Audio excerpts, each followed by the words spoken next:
new independent report was published by the United Nations Human Rights Council. They basically concluded that Israel and Israeli forces have been carrying out war crimes in Gaza. They also spoke about Hamas's crimes and other Palestinian militia groups, and they accused those groups of the crimes of murder, attacking civilians, inhuman treatment. Attacking civilian objects too, which is, you could read into that, destroying all the hospitals and universities and bakeries and that sort of thing. Well, this is the Hamas, what they accused Hamas of, right? And you see that,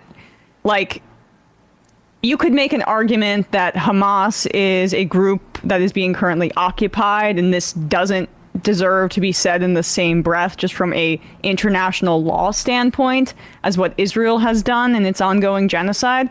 But they're trying to make these accusations stick, and so they have to talk about the Hamas atrocities because they were atrocities. And you can commit war crimes even if you're occupied, is my understanding.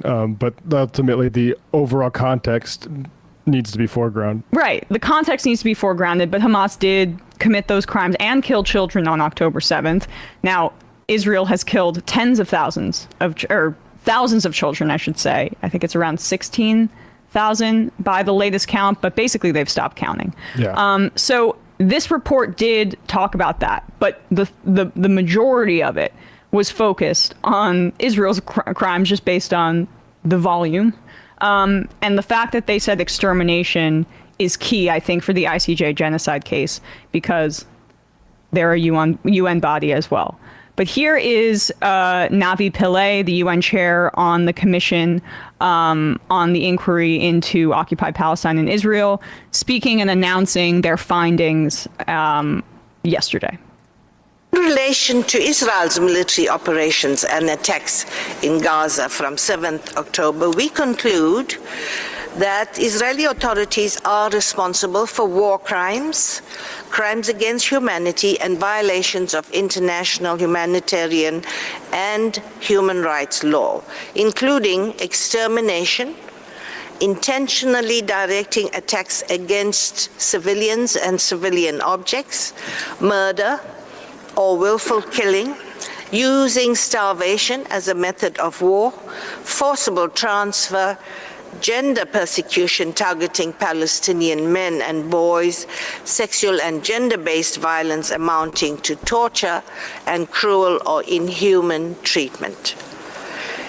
Israel's total siege of the Gaza Strip has weaponized the provision of life-sustaining necessities for strategic and political gains, including through cutting off supplies of water, food, electricity, fuel, and other essential supplies, including humanitarian assistance.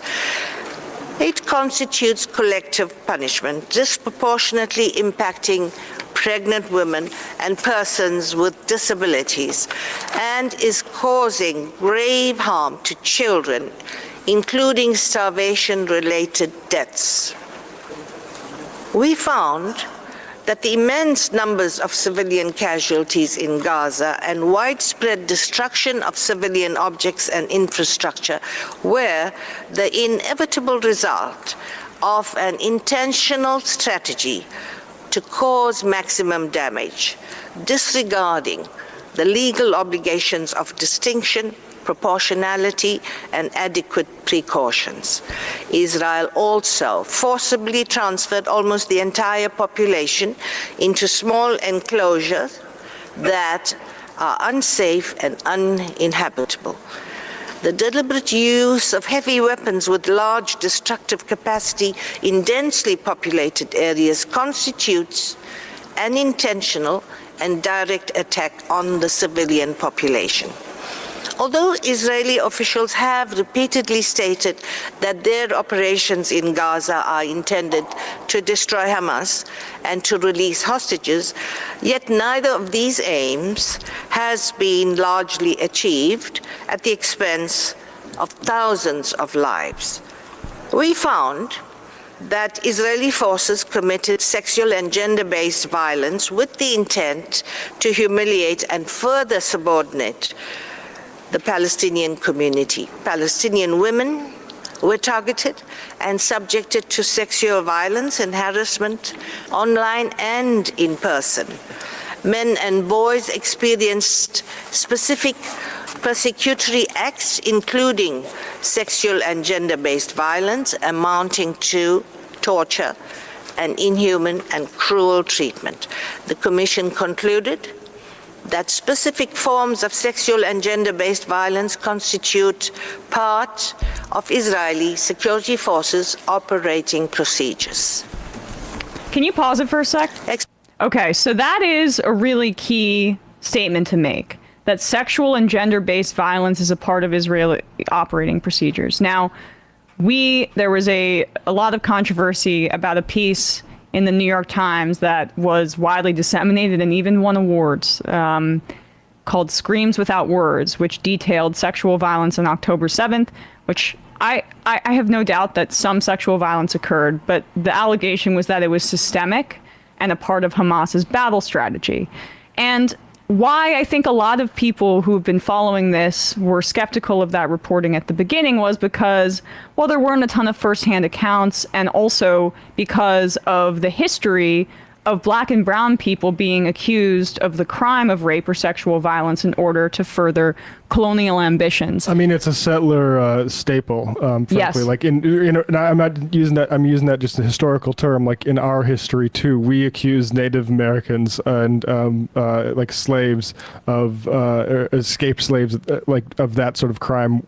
Way more than it actually happened because of, a sort of warrant it gives for violent suppression. Yes, and let's play this. It's an older clip because it just occurred to me, but I saw this morning. It's a great explanation of what Matt is just saying there, because that UN report basically says there that this was systemic by Israel, the use of sexual violence against Palestinians.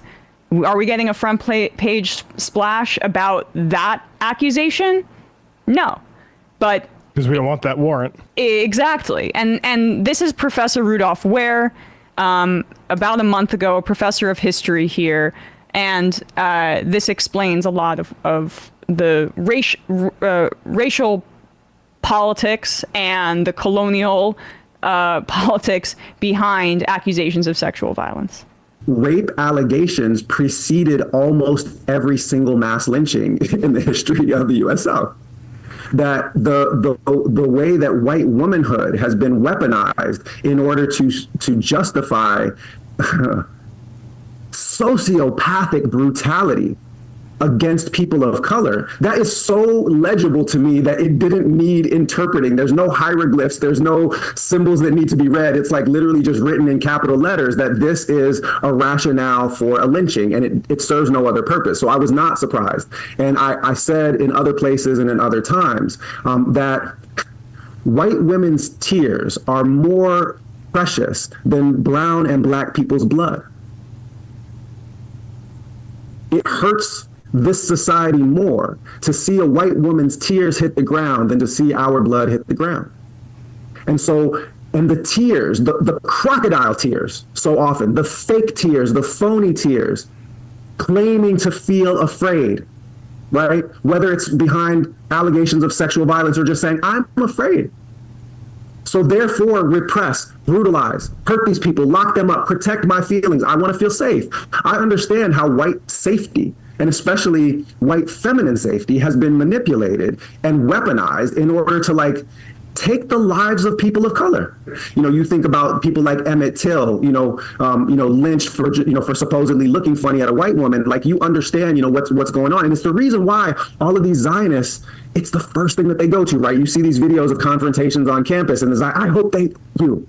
Well, they've been doing that. The thing is it's always projection, right? Is that a lot of African Americans are my skin color because of the number of slave owners, right, that sexually violated the enslaved. And they're always accusing you of doing the thing that they have been doing to you. It's always projection and it's always confession.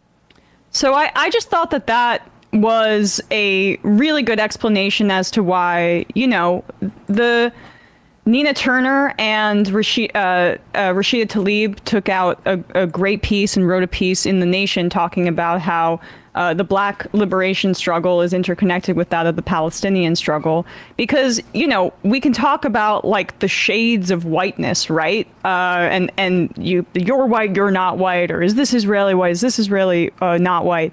And that's just kind of a silly way to look at how whiteness is constructed in our society. Whiteness is constructed in orientation to power, and we know which party has all the power here, which party is backed by the United States, the world empire, and all of that. So sexual violence is horrific in any way that it happens to Palestinians, to Israelis. But when you see how it's weaponized, you can understand the racial politics beneath it and why those struggles are interconnected. And it's a struggle between colonizers as state powers and colonized people. And I wish that we would get, based on those accusations laid out by the United Nations there, by this commission, I wish that we would get that same coverage for the sexual violence that's been inflicted upon Palestinians. Again, it's because we're not looking for that warrant. And even before October 7th, there was lots of Palestinians that were being caged in Israel. And we don't really look at them as hostages, for instance, because, again, we're looking for a warrant for, brutal suppression there. And like the original literature of America is the captivity narrative.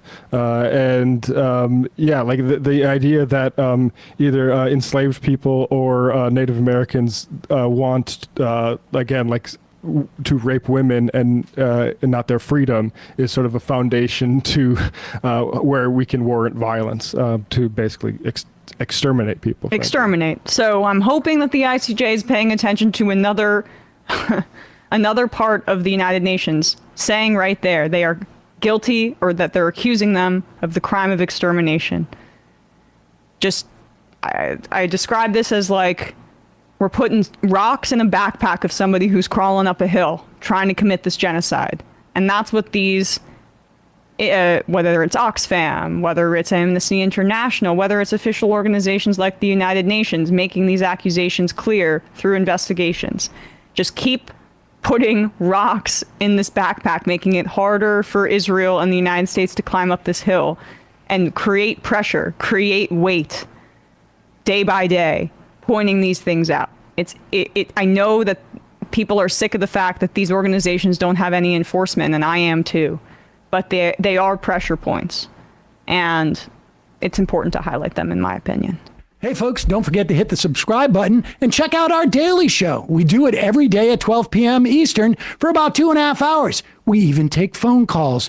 You should check that out.